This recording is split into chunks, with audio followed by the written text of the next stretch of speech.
Voilà, je pense que tout le monde a pris place. Et finalement, les élections font que beaucoup de gens sont là bientôt. Voilà.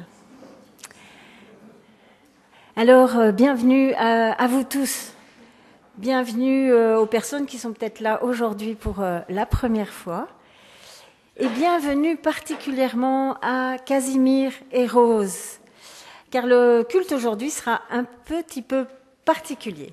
En effet, vous avez demandé, Casimir et Rose, la bénédiction sur votre mariage qui a eu lieu la semaine dernière. Et nous partagerons ce moment avec vous dans la deuxième partie de notre célébration de ce matin. Et on se réjouit d'avance. Mais avant cela, on va avoir un moment de louange et on va se lever pour un premier chant. Un chant pour nous recentrer, pour progressivement faire calme en nous, nous désencombrer de toutes nos préoccupations et entrer dans la présence de Dieu, qui nous accueille ici tous ce matin, tels que nous sommes. Tels que nous sommes, Dieu nous accueille ce matin. Alors, quand le monde tourne comme il se doit ou quand il tourne fou, quand je marche dans le désert ou quand le soleil brille sur moi, béni soit ton nom. Je vous invite à vous lever, béni soit ton nom.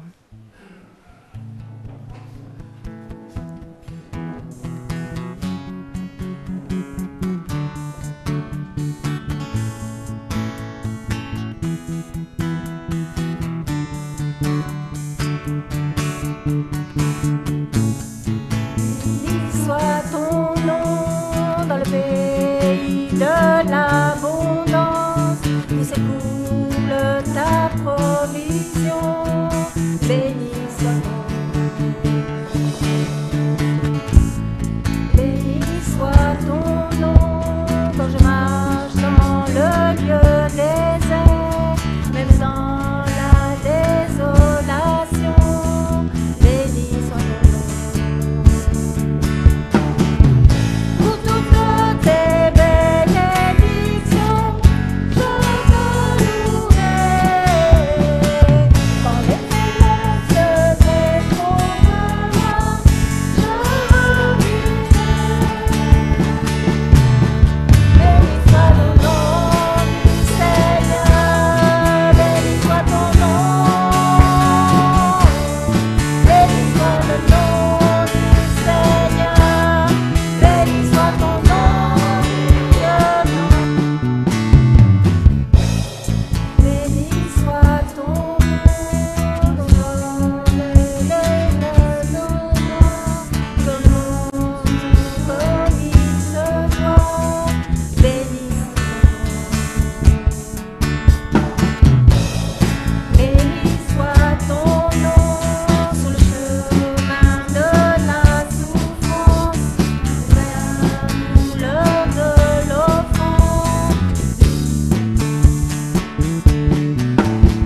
Alors, je ne sais pas si vous êtes comme moi, mais j'aime les changements de saison.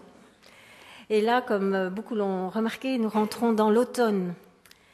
Et à la fois, c'est une belle saison, au vu de ces couleurs magnifiques, de ces lumières émouvantes. Et quand on est enfant, moi j'adorais aller en forêt, ramasser les feuilles et les châtaignes et les marrons. C'est l'automne côté face. Mais c'est aussi la saison des jours plus gris, des feuilles mortes qui s'envolent. Évocation de ce qui s'en va, de ce qui se meurt, c'est l'automne côté pile. Double facette, comme souvent notre vie, avec des ascenseurs émotionnels que l'on peut vivre sur une semaine, sur un mois, parfois en une journée. On peut passer comme ça d'un sujet de reconnaissance à un sujet plus difficile. On peut passer du rire aux pleurs, de l'enthousiasme au découragement, de la confiance à l'incompréhension. Alors je crois que tous, nous passons par ces vallées et ces sommets. Et un des buts de nous retrouver ce matin et tous les dimanches au culte, c'est justement en Église de nous rappeler que nous ne sommes pas seuls sur le chemin. C'est de nous rappeler que nous suivons un chemin guidé par un Dieu, par un Père qui nous veut du bien. Je vous invite à la prière. Oui, Seigneur, au cœur des saisons de ma vie, de nos vies, nous voulons nous tourner vers toi. Entends le son de nos cœurs ce matin, des cœurs qui veulent te louer ou des cœurs qui te cherchent, mais des cœurs qui veulent certainement mieux te connaître, mieux te comprendre, mieux te faire confiance. Merci parce que tu es un Dieu qui entend et écoute, qui restaure et pardonne et en qui on peut mettre notre espérance. Et vraiment, auprès de toi, l'espoir renaît. Ouvre nos esprits, nos oreilles, dégage-nous de toute agitation extérieure et intérieure pour être à ton écoute à travers ce culte, Seigneur. Bénis chacun ici, que tu connais. Bénis chaque enfant. Bénis tous ceux aussi qui n'ont pas pu venir. Aide-nous à lâcher prise et que ton esprit agisse en nous et parmi nous. Amen. D'où me viendra le secours, crie le psalmiste dans un des psaumes de la Bible. Sans doute est-il dans une saison difficile à traverser pour pouvoir lancer ce cri. Mais après ce cri terrible, voilà les paroles qui suivent. Et je vous invite à le suivre dans le psaume 121. Mon secours vient de l'Éternel qui a fait le ciel et la terre. Il me gardera des faux pas. Mon gardien ne dormira pas. Non, jamais il ne dort, jamais il ne sommeille. L'Éternel sera ton gardien. L'Éternel est à tes côtés, comme une ombre qui protège. Durant le jour, le soleil ne te causera aucun mal, ni la lune au cours de la nuit. L'Éternel veillera sur toi, dès maintenant et à jamais. Voilà ce que Dieu veut nous rappeler ce matin. Je suis là, même si la lune te glace ou si le soleil menace, je ne dors pas, ni ne sommeille. Chantons ensemble ce psaume qui personnellement me touche à chaque fois et qui a été mis merveilleusement en musique par le groupe Impact et qu'on aime beaucoup chanter ici. Mon secours est en toi. Alors nous chanterons 2 chants de louange et les enfants iront dans leur club pendant le 2e chant. Je vous invite à vous lever. Mon secours est en toi.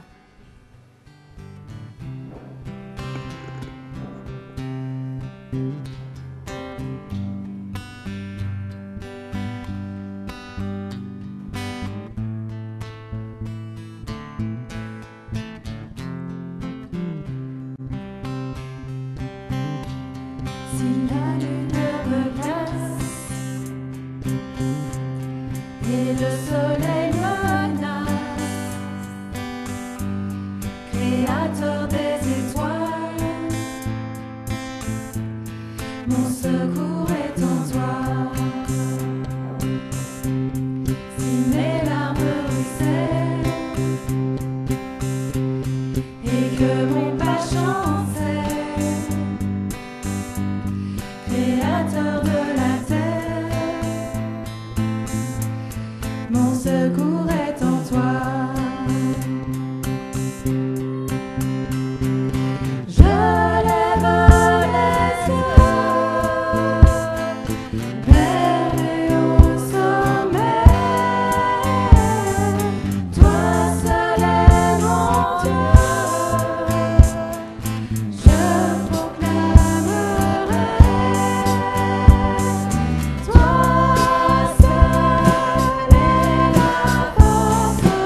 Avec patience, tu nous as nourris, avec patience, tu nous as conduits.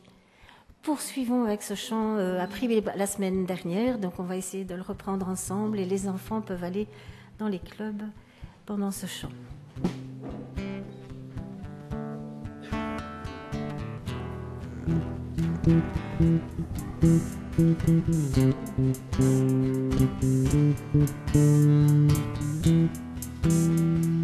Avec patience, tu nous as nourris, tu as rassasié nos âmes. Avec patience, tu nous as conduits sous ta nue et sous ta flamme.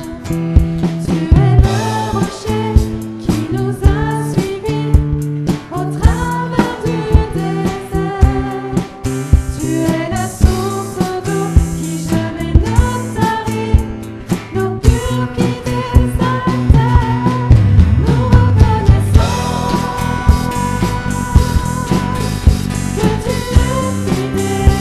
fidélité. D'âge en âge, tu es le même, conduis tes peuples sur la terre. Nous reconnaissons que tu es fidélité. Tu as toujours marché au milieu de nous. Avec patience, tu nous as nourris, tu as rassasié nos âmes. Avec patience, tu nous as conduits sous ta nue et sous ta flamme.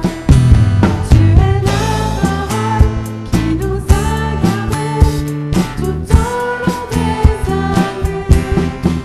Messager de l'alliance, tu nous as pardonné malgré nos défaillances. Nous reconnaissons que tu es fidélité. D'âge en âge, tu es le même, tu conduis tes peuples sur la terre. Nous reconnaissons que tu es fidélité. Tu as toujours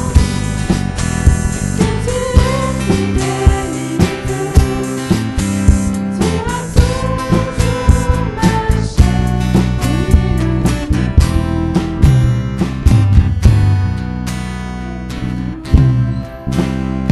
nous. Oui, nous reconnaissons que tu es fidélité. Reconnaître, connaître quelqu'un qui est venu jusqu'à nous. Nous reconnaissons que tu es celui qui nous conduit au Père. Celui qui nous mène au Père, c'est toi, Jésus. L'Emmanuel, ce terme qui veut dire « et Dieu avec nous ». Fils de Dieu venu parmi nous pour ouvrir le chemin en allant jusqu'à se donner en sacrifice. Bon, c'est souvent des termes qu'on entend, mais qu'est-ce que ça veut dire? Qu'est-ce que veut nous dire la croix?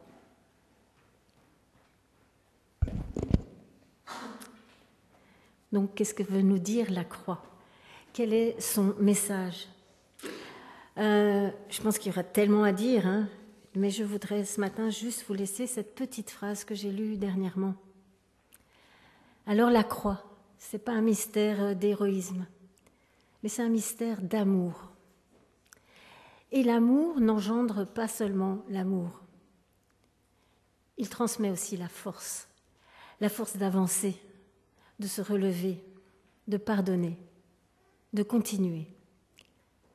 Voilà le message fort et unique de la croix, un message d'amour et de force. L'amour n'engendre pas seulement l'amour, il transmet aussi la force d'avancer, de se relever, de pardonner, de continuer.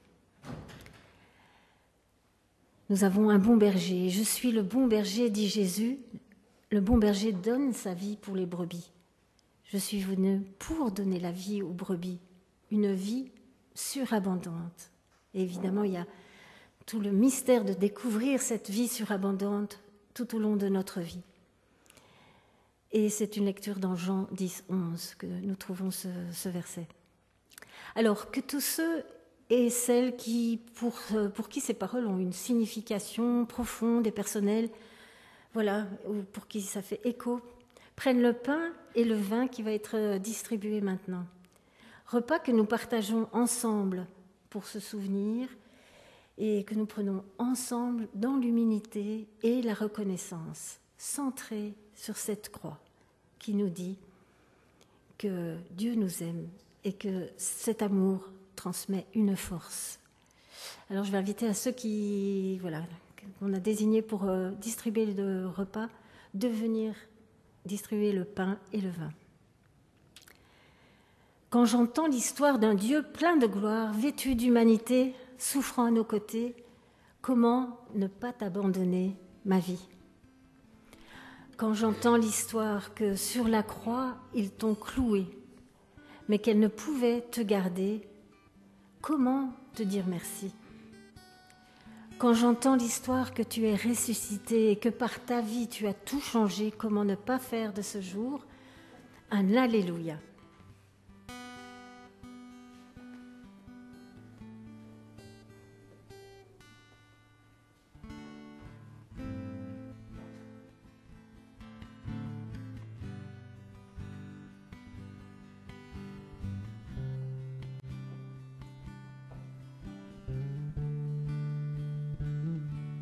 Je vois la beauté d'un coucher de soleil, un art si raffiné me révèle tes merveilles. Quand je sens l'immensité du mystère des galaxies, mon cœur est bouleversé par l'amour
Bonjour à chacun et chacune et bonjour tout spécial à Casimir et Rose. Et je vais tout de suite inviter Nathan et Ben pour quelques lectures.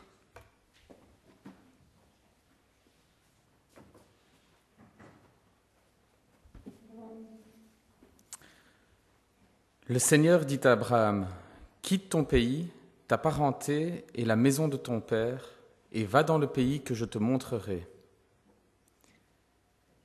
Isaac appela Jacob, lui fit ses adieux et lui donna cet ordre. « N'épouse pas une fille du pays de Canaan. Rends-toi en Haute-Mésopotamie, chez Bethuel, ton grand-père maternel. Épouse une femme de là-bas, une fille de Laban, le frère de ta mère. Que le Dieu souverain te bénisse, qu'il te donne de nombreux enfants. »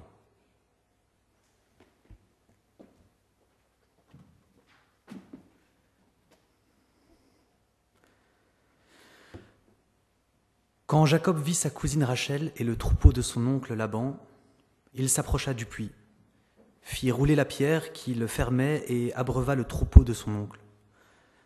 Jacob embrasse Rachel sans pouvoir retenir ses larmes. Genèse 29, 10 à 11. Quand je l'ai vu sortir de la porte du débarquement, j'ai laissé exploser ma joie. C'est Casimir qui a choisi ce passage. Ce dont je suis sûr aujourd'hui, c'est que Dieu a mis Casimir sur mon chemin. Marie-Rose. Merci beaucoup pour ces belles lectures. Donc 3 passages bibliques et puis 2 citations évidemment de Casimir et Rose. Alors en pensant à vous, Casimir et Rose, ces quelques passages se sont imposés à moi. On a entendu quelques versets issus du livre de la Genèse qui concernent les patriarches. Abraham à qui Dieu dit « Va, quitte ton pays ». Isaac qui invite son fils à retourner chercher une fille de son pays. Et enfin, un passage qui évoque l'émotion de Jacob quand il rencontre sa future femme, Rachel. On a donc aussi entendu 2 citations issues des témoignages que vous avez écrits à l'occasion de votre mariage civil qui a eu lieu la semaine passée et que j'ai eu vraiment le privilège de pouvoir lire en intégralité. Alors je ne sais pas si vous sentez comme moi les petites résonances entre ces récits bibliques et l'histoire de Casimir et Rose, mais personnellement je trouve que votre histoire d'amour a des couleurs vétérotestamentaires, a des allures bibliques, si j'ose dire. J'y reviens. Mais d'abord, resituons ce que nous vivons ce matin. Casimir, tu as fréquenté l'église de Stockel pendant quelques années avant un déménagement avec Rose et vos 3 filles de l'autre côté de Bruxelles, et tu diras d'ailleurs tout à l'heure un mot adressé à l'église. Vous habitez loin, vous ne venez au culte qu'occasionnellement, mais vous aviez vraiment à cœur, tu me l'as demandé en me regardant dans les yeux, Casimir, encore la semaine passée, de demander la bénédiction de Dieu sur votre mariage et de le faire dans le cadre du culte du dimanche. Et nous vous en remercions tous parce que c'est un cadeau, une joie de célébrer avec vous cet engagement. Remontons un petit peu dans le temps et dans ces textes fondateurs. Dans les textes de la Genèse, plusieurs personnages clés reçoivent des appels de la part de Dieu qui les invitent à s'élancer vers un inconnu. Et ces appels, vous pourrez relire les textes, sont accompagnés de promesses très fortes et de bénédictions. À Abraham, Isaac, Jacob, Dieu dit « va » dans différents contextes selon leurs histoires, et en même temps il dit « je te bénirai ». On suit dans la Genèse avec ces récits très palpitants Abraham, Isaac, Jacob, mais aussi Rachel qui quitte sa famille pour suivre Jacob, s'élancer vers l'inconnu en s'accrochant à ce fil invisible d'une promesse et d'une bénédiction. Chacun selon leur histoire, Dieu les déloge de là où ils sont, de là où ils résident, de là où ils demeurent avec leurs proches, et il les envoie vers quelque part. Va. Quand ils quittent ces différents personnages, ils ne savent pas grand-chose. Ils ne savent pas à l'avance les épreuves qu'ils devront traverser. Ils ne savent pas les détours du chemin. Ils ne savent pas à quoi ressemblera le pays vers lequel ils iront. Ils ne connaissent pas encore les personnes qui partageront leur vie, ceux qu'ils rencontreront sur la route. Ils ne savent pas à l'avance les douleurs et les difficultés liées à ce qu'ils laisseront derrière eux, les douleurs de l'exil. Mais ils s'accrochent à une chose: Dieu sera avec eux. La seule chose qui est en leur possession, c'est ça, cette parole divine, cette approbation divine, la promesse de la présence de Dieu à leur côté et sa bénédiction. Nous savons en tant que chrétiens que Dieu veut toujours nous déplacer, nous travailler, nous déloger, nous transformer, nous bousculer. Et souvent nous revenons à ces textes de la Genèse avec une lecture spirituelle, symbolique. Mais Casimir et Rose, il est précieux de vous avoir parmi nous, ainsi que d'autres dans notre communauté. Il est précieux de vous avoir parmi nous, ainsi que tous ceux qui sont de vrais déplacés, de vrais exilés, de vrais migrants. Parce que vous avez fait dans votre chair cette expérience biblique du déracinement. Ce pas de foi vers un inconnu total, avec le seul appui de la promesse de la présence de Dieu à vos côtés. Et vous avez à cet égard un trésor spirituel de témoignages qui est une bénédiction pour les installés que plusieurs d'entre nous sommes. Dans le judaïsme et le christianisme, le déplacement, le changement de pays, le déracinement, la route, le chemin, ce sont des notions qui ont une énorme importance et une puissance spirituelle, je le crois. Celui qui s'arrache à son pays se doit d'abandonner toutes ses sécurités, ses certitudes, pour avancer avec la foi seule. Et la relation avec Dieu dans ce processus, et je pense que vous pouvez en témoigner, s'en trouve transfigurée, car il devient radicalement le seul appui. Celui qui a tout quitté peut témoigner de cette fidélité de Dieu en l'absence totale de toute autre sécurité. Celui qui a tout quitté est aussi prêt à accueillir intentionnellement l'imprévisibilité de la vie avec ses épreuves et ses cadeaux. Là où celui qui est installé est pris souvent par surprise et démuni. Celui qui a tout quitté a appris à aimer ceux qui ne lui ressemblent pas. Cette expérience de la fidélité de Dieu, cet accueil de l'imprévisible, cet apprentissage de l'amour de celui qui est différent, est-ce que ce ne sont pas trois ingrédients essentiels pour la foi, mais aussi pour celui qui s'élance sur le chemin du mariage? Casimir, tu es arrivé ici absolument seul. Tu as dû dépendre complètement de Dieu. Tu ne savais pas où tu arrivais. Tu as eu le choc de la culture et surtout du froid. Ce fameux premier hiver belge. Et je me souviens encore de ton regard et de tes questionnements tout emmitouflés avec toutes les couches qui étaient en ta possession. Et tu me dis, comment est-il possible de survivre à ce froid? Qu'est-ce que vous faites dans ce pays? Tu as traversé énormément d'épreuves et de moments de doute et pendant un temps, tu n'avais pour seul secours que ta prière. Mais tu as toujours eu une volonté, une persévérance et une foi qui t'ont porté. Tu as dû t'adapter. Tu as dû accueillir l'imprévisible et tu as appris à aimer des personnes tellement loin de ta culture. Tu as vécu plusieurs années chez Dario et Sylviane et tu as petit à petit construit une nouvelle vie, tissé de nouveaux liens. Et à la manière biblique, tu es retourné chercher une femme de ton pays, une femme du Cameroun, comme Isaac le souhaitait pour Jacob, qu'il pousse à retourner chercher une femme de sa patrie. Et cette femme, c'était toi, Rose, qui porte si bien ton nom de fleur. Vous avez entretenu une relation à distance le temps de vous connaître, et quand une conviction s'est installée, tu l'as fait venir ici, tu l'as prise sous ton aile, tu l'as encouragé dans ses études, et vous vous êtes engagés ensemble. Casimir, tu as dit la semaine passée ces mots très forts à la commune. Pour moi, c'est comme si j'étais mariée dès le premier jour.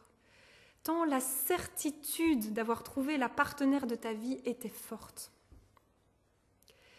Quand on se déleste, quand on va vers l'inconnu, je crois qu'on reçoit souvent la grâce de convictions très fortes.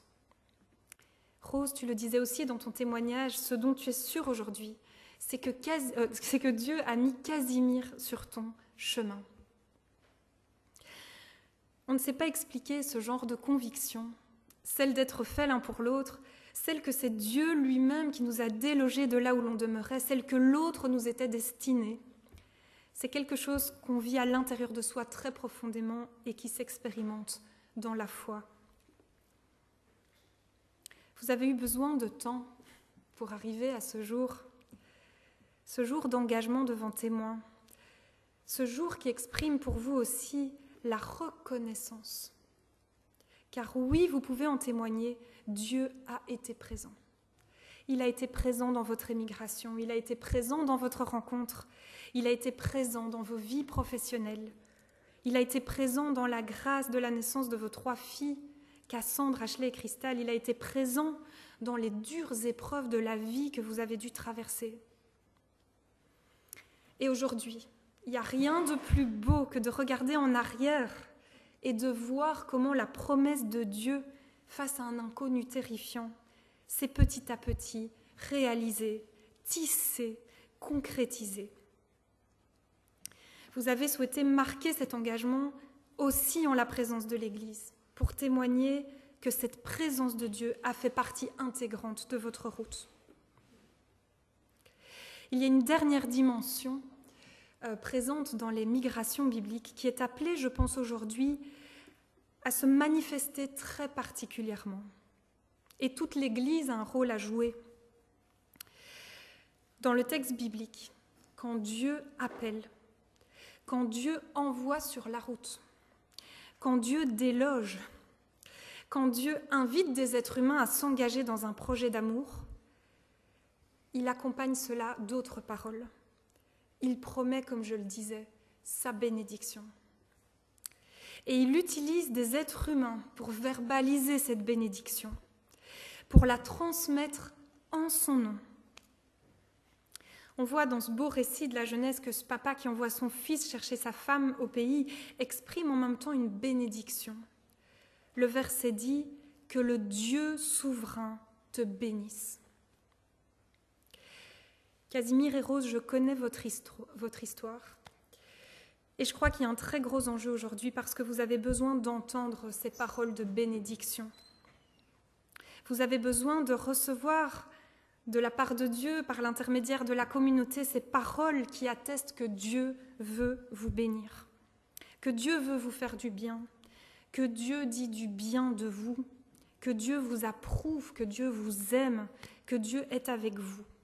Et que pour la suite, il sera avec vous. Nous avons en tant qu'Église cette mission merveilleuse de transmettre cette bénédiction, particulièrement à l'occasion des mariages. Rappelez que Dieu est un Dieu qui veut bénir et qui répond favorablement à ceux qui se présentent devant lui de tout leur cœur, en lui demandant de les accompagner, d'être avec eux. Alors nous allons maintenant prier avec Pierre et Jean-Jacques pour votre couple, pour vos enfants, de tout notre cœur, avec d'ailleurs toute la communauté. Mais avant, je voulais vous lire un dernier texte biblique que j'ai paraphrasé en pensant à votre famille. On est dans Jérémie, chapitre 17, les versets 7 et 8. « Bénis soient Casimir et Rose, qui font confiance à l'Éternel et qui placent leur espérance en lui. Ils ressembleront à des arbres plantés près de l'eau et qui étendent leurs racines vers le cours d'eau. Ils ne s'apercevront pas de la venue de la chaleur et leurs feuillages resteront verts. Lors d'une année de sécheresse, ils ne redouteront rien et ils ne cesseront pas de porter du fruit. Amen. Je vais vous inviter à vous lever et j'invite aussi Jean-Jacques et Pierre.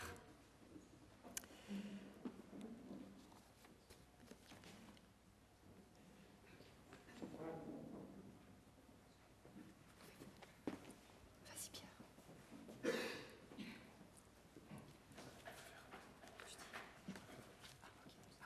Jean-Jacques, tu veux commencer ?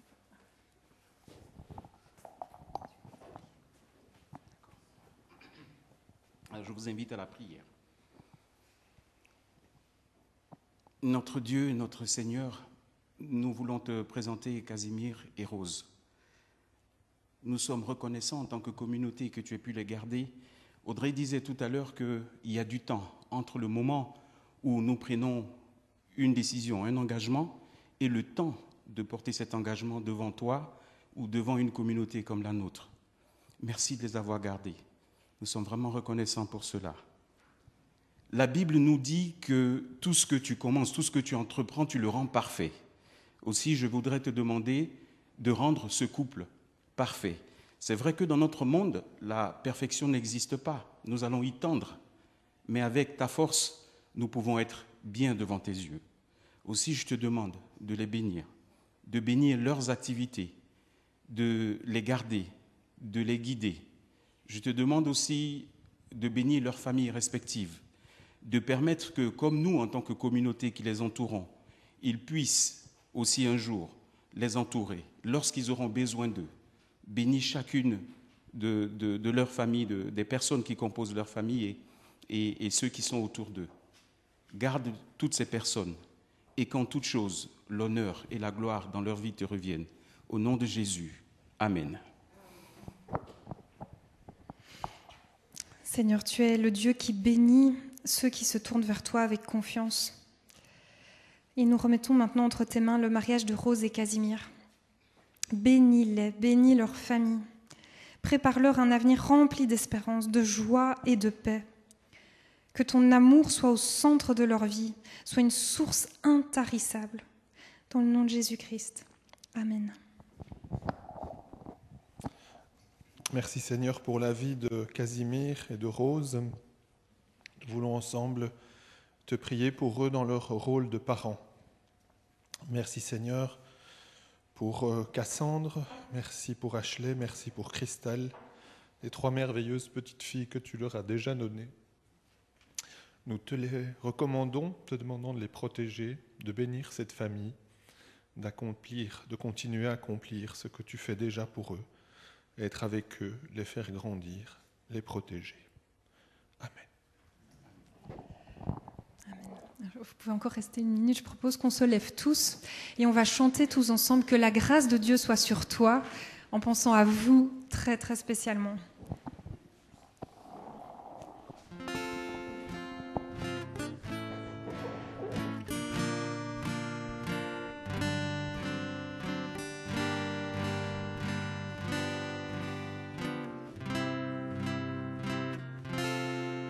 Que la grâce de Dieu soit sur moi, pour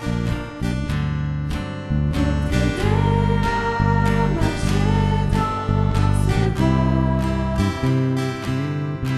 Reçois tout son amour et sa bénédiction, en paix, dans la joie, dans l'amour. Que la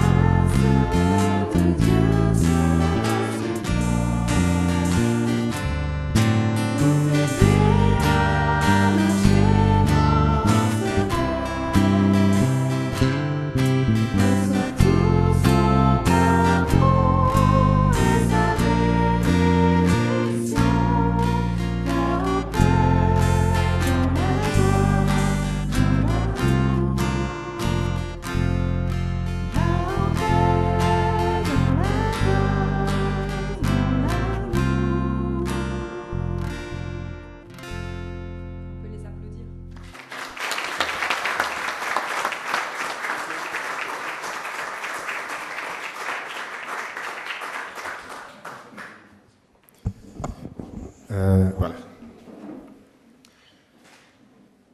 Merci beaucoup Audrey pour ce message. S'il faut résumer, ça peut prendre 3 ou 4 jours de tout ce qui s'est passé ici il y a de cela des années. Je suis très reconnaissant il y a de cela quelques années quand j'ai été accueilli ici. Mais vraiment, je veux juste m'accentuer sur le fait que je n'ai jamais ressenti un mauvais regard, une mauvaise parole. J'ai été accueilli comme dans une famille. Voilà pourquoi j'ai demandé à Audrey de bénir ce mariage ici, parce que je me sentais et je me suis toujours senti bien ici. La communauté chrétienne de Stockel m'a accueilli et je vous dis merci. Il y a de cela quelques années, je n'étais pas encore prêt pour le mariage, franchement. Et la communauté chrétienne a envoyé 2 émissaires de venir vers moi et de me dire, voilà, selon la Bible, ça va se passer comme ça, comme ça. J'ai dit, oui, je vous écoute très bien, mais je ne suis pas prêt. Et ils sont partis, et ils n'ont plus jamais parlé de ça. Et je n'ai jamais entendu ni un mauvais regard, ni une mauvaise parole. Et ça m'a marqué. Parce que d'où je viens, c'est un peu beaucoup de culpabilité. Ah, tu dois faire ça, tu ne dois pas faire ça. Et ça, j'ai apprécié de m'avoir laissé le temps de pouvoir organiser tout ça, de pouvoir être déjà prêt dans la tête, parce que je n'étais pas prêt du tout à ce moment. Il y avait déjà Cassandre qui était là. Et Rose aussi me mettait une certaine pression. Je lui ai dit non, on va se calmer d'abord, parce que je ne sens pas que ce soit le moment.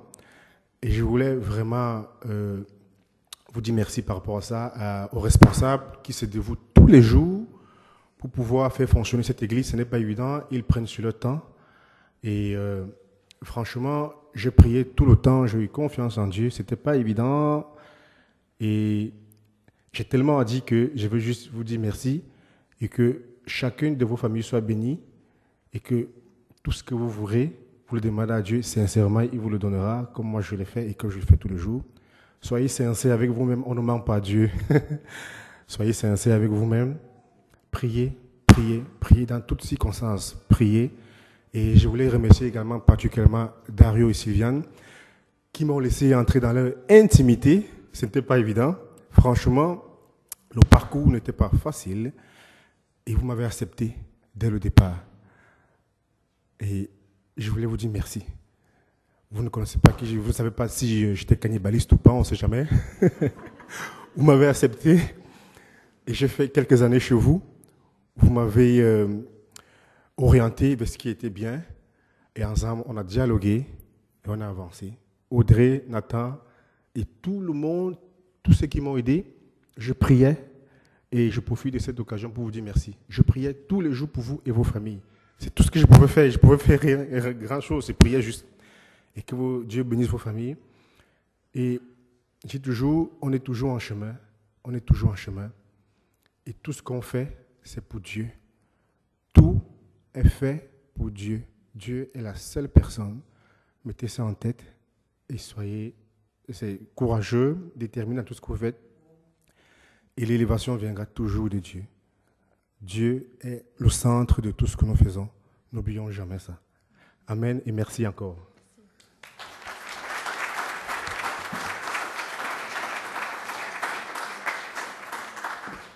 Et c'est Dario qui va vous remettre la traditionnelle Bible de mariage. Et je l'invite à venir. Bien comme ta vie journée, qu'on ne peut pas oublier, à jamais gravi dans l'éternité. Ok.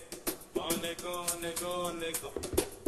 Le mariage de Rose et Casimir, c'était hier et on a eu chaud. Soleil à gogo. Sur un acte manqué, un peu stressé, à pleine vitesse, 11h13, Casimir sort de la voiture, C'était juste un clin d'œil au lendemain du mariage de Benjamin qui a écrit ce chant pour vous.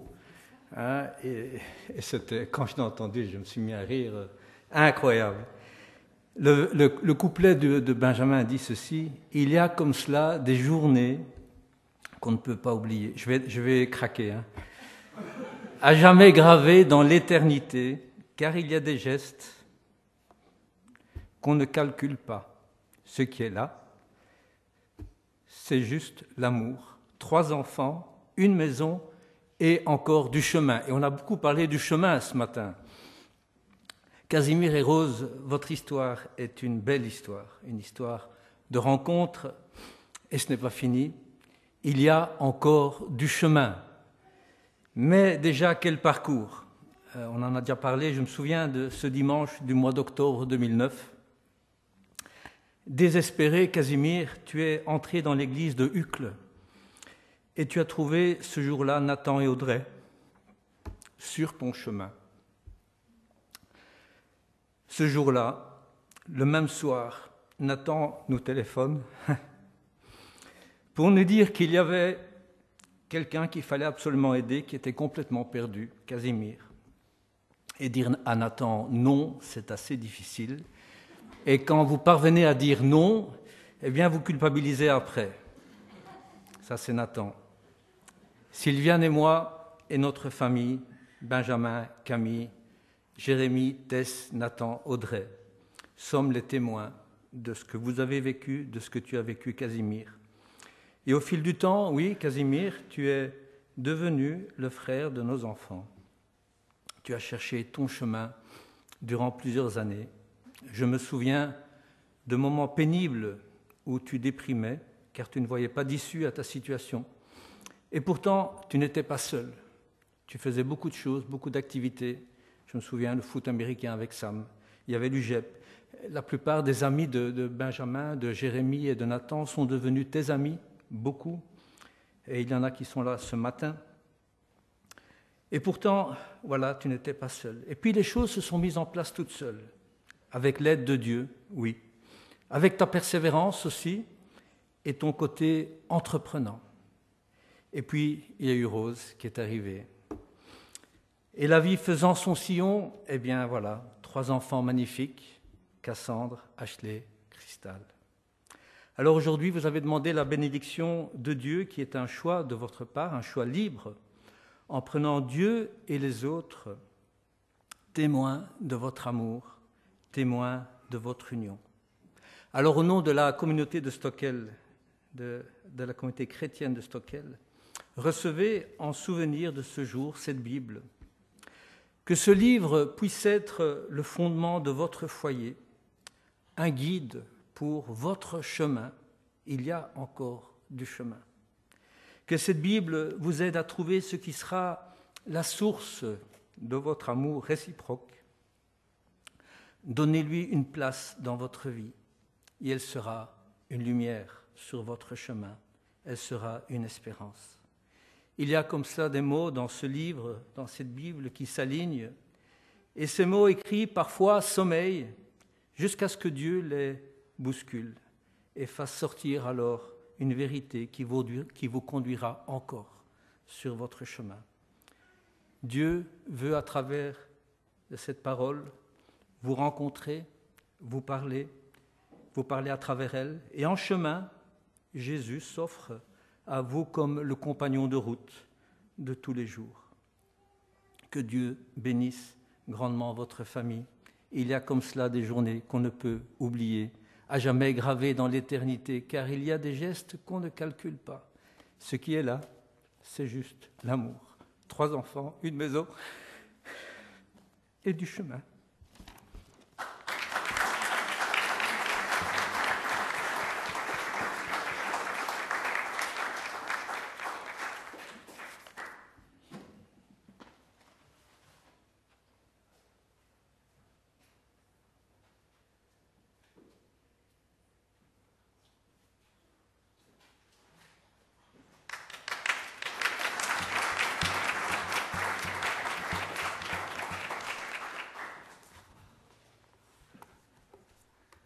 Voilà, me voilà pour les annonces. À vos agendas cette semaine, c'est la semaine des PEP. Alors je sais déjà qu'il y a le PEP à Uccle jeudi. Je ne sais pas s'il y a un PEP à Wemmel cette semaine, non. Rixensart et Sterrebeek non plus. Odergem non plus. Bah, venez tous à Uccle alors. Vous êtes les bienvenus, c'est chez Mareik. Il va falloir mettre des chaises. Voilà, très bien. Dimanche prochain, c'est un culte sans mariage. Et le dimanche d'après, on aura de nouveau un temps de prière. Là, ce sera pour le mariage de Paul et Joël, qui eux se sont mariés et civilement et devant Dieu déjà en Espagne. Mais c'est la première fois, peut-être qu'ils seront là la semaine prochaine aussi, mais voilà, on aura un moment avec eux. On priera pour eux le 27 octobre. Voilà pour cette semaine, ou plus ou moins cette semaine. Alors, un tout petit peu plus loin, samedi 9 novembre, il y a un slide plus loin, Jean-Jacques? Oui, ok, j'y reparle tout à l'heure. Le dimanche 10 novembre, encore un moment où on sera heureux de vous présenter cette fois-ci une petite fille, Eliana, présentation d'un enfant au culte du 10 novembre. Rappelez-vous que le samedi et le dimanche 23 et 24 novembre, nous faisons notre mise au vert annuelle à Genneval lors de notre week-end d'église. Tout petit peu plus loin, oui, on vient un petit peu en arrière, dimanche 27 octobre, n'oubliez pas qu'il y a aussi le mini-golf au stade Fallon, Stockelfen. Voilà, le 9 novembre, samedi 9 novembre, c'est la journée de ressourcement de l'association baptiste. Nous passerons une journée pour toutes celles et tous ceux qui ont envie de se former. Le titre, ça s'appelle reviens en arrière s'il te plaît. Trésor d'avant Jésus-Christ, l'Ancien Testament pour aujourd'hui. La suivante. 3 conférences, réapprendre à lire notre patrimoine hébraïque, comment l'Ancien Testament a façonné l'Église, et enfin l'après-midi, des perles de spiritualité ancienne pour notre vie. C'est Salvatore Manfroy, doctorant en exégèse de l'Ancien Testament à l'UCL, professeur d'hébreu biblique à la faculté de théologie protestante de Bruxelles, qui viendra nous entretenir de l'Ancien Testament. J'en profite parce que je cite tout à coup la faculté universitaire de théologie protestante pour vous dire que ce vendredi, Audrey a reçu son diplôme de master en théologie.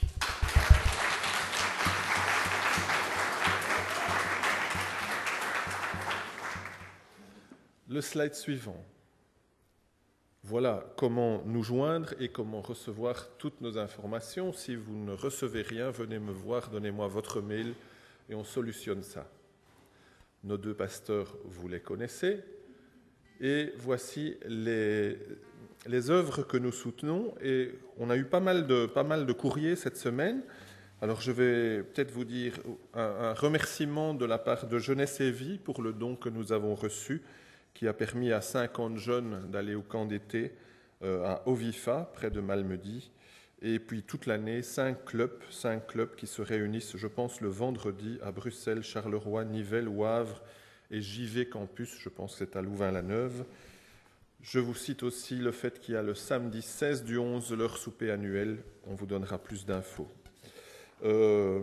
Autre chose, je voudrais donner maintenant la parole à Benoît, qui est le président du CEL, pour quelques nouvelles de Beyrouth.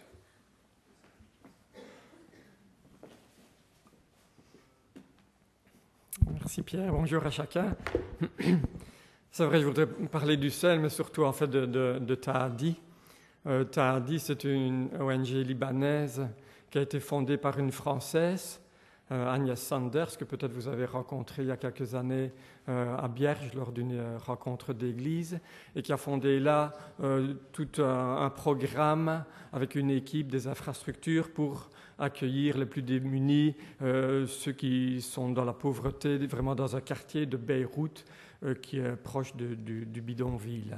Et donc elle travaille là, et son équipe maintenant travaille là depuis quelques années. Évidemment, c'est devenu extrêmement compliqué de poursuivre le travail dans les conditions que vous connaissez, avec les bombardements et la guerre là-bas.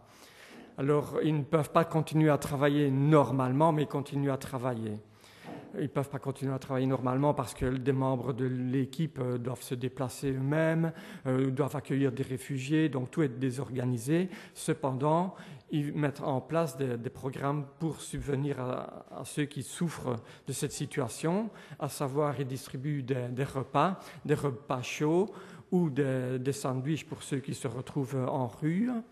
Ils confectionnent des couvertures et des oreillers pour essayer d'apporter un peu de confort à ceux qui doivent tout à coup se retrouver dans un hall de sport ou quoi parce que leur maison n'existe plus. Et ils essaient de continuer à prodiguer des soins grâce à leurs médecins, des soins à ceux qui ont été blessés ou qui sont tombés malades. Donc tout un programme qui essaie de se poursuivre. Alors la raison pour laquelle je vous en parle, c'est pour vous sensibiliser en fait à peut-être répondre favorablement à l'appel aux dons qui a été lancé par le CEL France et le CEL Belgique. Le CEL Belgique a été en contact avec Agnès Sanders et on lui a dit, voilà, on va faire un appel aux dons pour essayer de faire en sorte que vous puissiez continuer vos activités malgré ces conditions difficiles. Donc vous pouvez soutenir l'équipe de Tahadi en faisant des dons au CEL et tout ça sera évidemment retransmis à l'équipe sur place.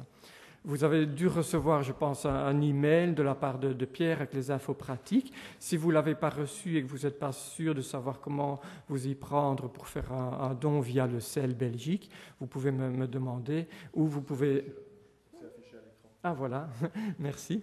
De toute façon, il y a aussi des exemplaires du CEL, de la revue du CEL sur les tables là au fond.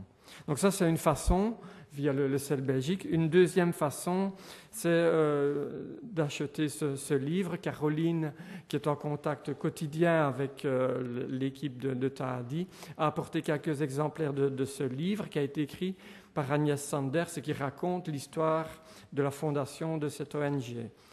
Je l'ai lu et je peux vous dire que c'est extrêmement poignant, c'est vraiment émouvant et motivant. Donc ce livre est vendu au prix de 20 € et tout est reversé à Tahadi. Il n'y a pas de bénéfice qui est pris par quoi que ce soit. Donc c'est un soutien intégral pour l'équipe là-bas sur place. Donc n'hésitez pas aussi à aller vers Caroline et à acheter ce livre. Il y a plusieurs exemplaires là-bas. Voilà, je pense que je n'ai rien oublié. Sinon, Caroline est là, je suis là, n'hésitez pas. Merci.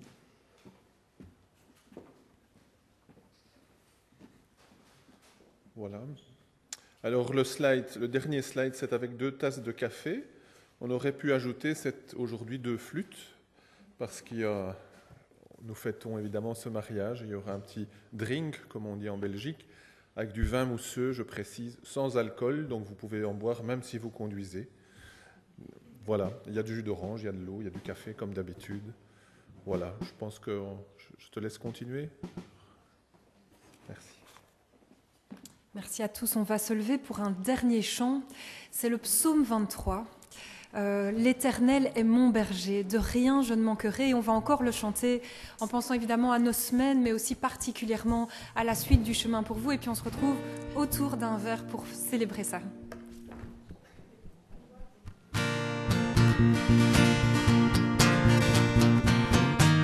Et on passe les offrandes pendant ce chant.